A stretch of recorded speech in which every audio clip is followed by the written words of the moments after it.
The greatest battles are not fought on bloody fields or corporate boardrooms.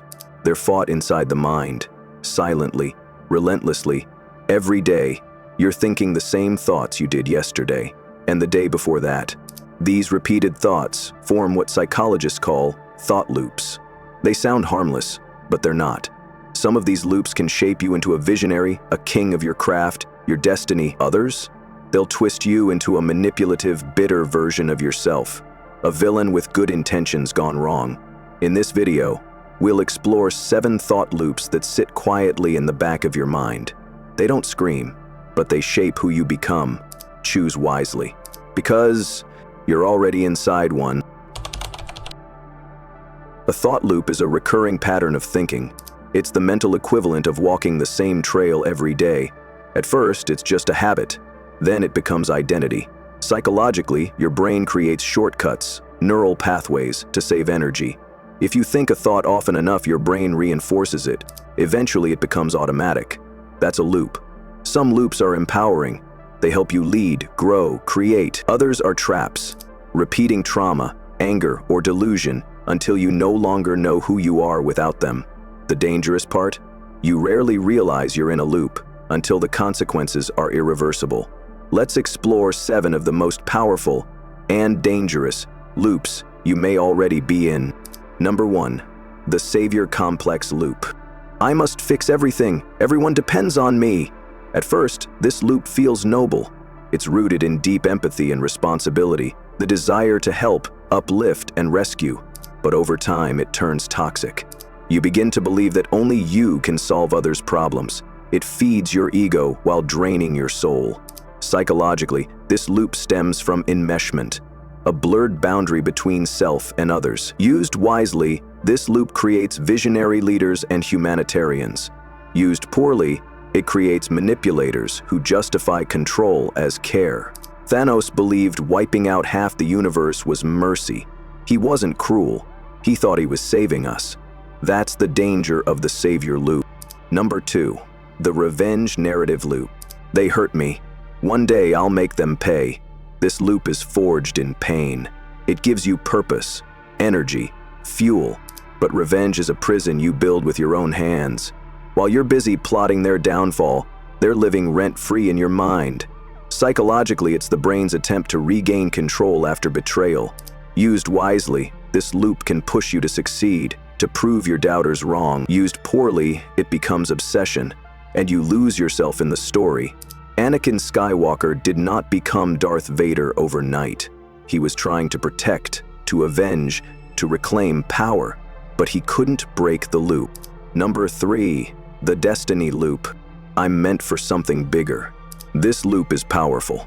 It can pull you out of mediocrity, fuel your ambition, and make you strive beyond your limits. But it's a double-edged sword. It can lead to greatness or delusion. You might ignore reality, dismiss others, or lose touch with humility. Psychologically, this is linked to grandiosity and fantasy thinking, often formed in childhood to escape painful circumstances. Used well, it builds empires. Used poorly, it builds fragile egos. Napoleon believed he was destined to reshape Europe, and he did, until his belief in destiny outgrew logic. Number 4, the victimhood loop. Nothing ever works for me. I'm cursed. This loop begins with real pain, failure, rejection, trauma. But over time, you stop seeing pain as something you experienced and start seeing it as who you are. The victim loop whispers, "Why try? You'll fail anyway." It keeps you small, helpless, passive. Psychologically, this is linked to learned helplessness, the belief that no effort will change your outcome. Used wisely, this loop can create empathy and resilience. Used poorly, it becomes an identity. The Joker, in Joker, 2019, was not born evil. He was broken by the world and embraced the victim loop until it consumed him. Number 5, the isolation loop. No one understands me. This loop often begins as a quiet retreat, a step back to reflect, recharge, or protect. But over time, solitude can turn seductive. You start believing your isolation is proof of your depth, that your disconnection makes you unique, maybe even superior. It becomes comforting until it becomes a cage. When no one challenges your thoughts, they stop evolving. Your mind becomes an echo chamber, bouncing the same fears, fantasies, and philosophies back at you. Psychologists call it defensive withdrawal, pulling away from people to avoid being hurt, judged, or seen. Sometimes, this loop creates genius, but it also breeds paranoia, distortion, and delusion.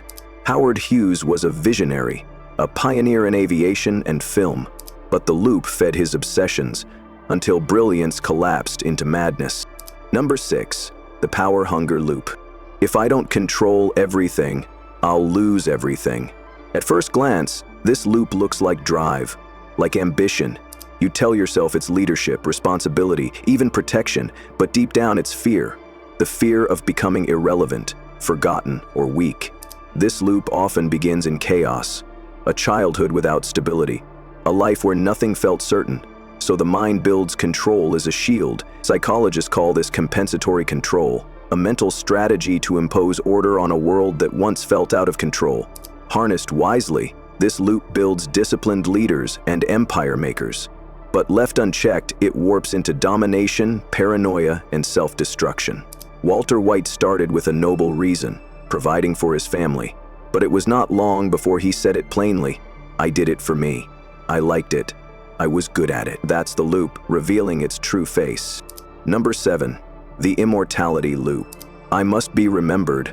My name must echo after I'm gone. This loop is as old as humanity itself.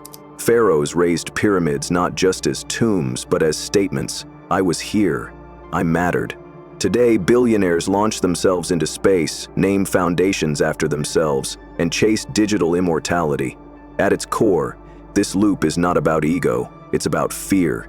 The fear of disappearing, of living and dying without leaving a mark. Psychologists call it terror management theory, the mind's way of coping with death by building something that outlives us.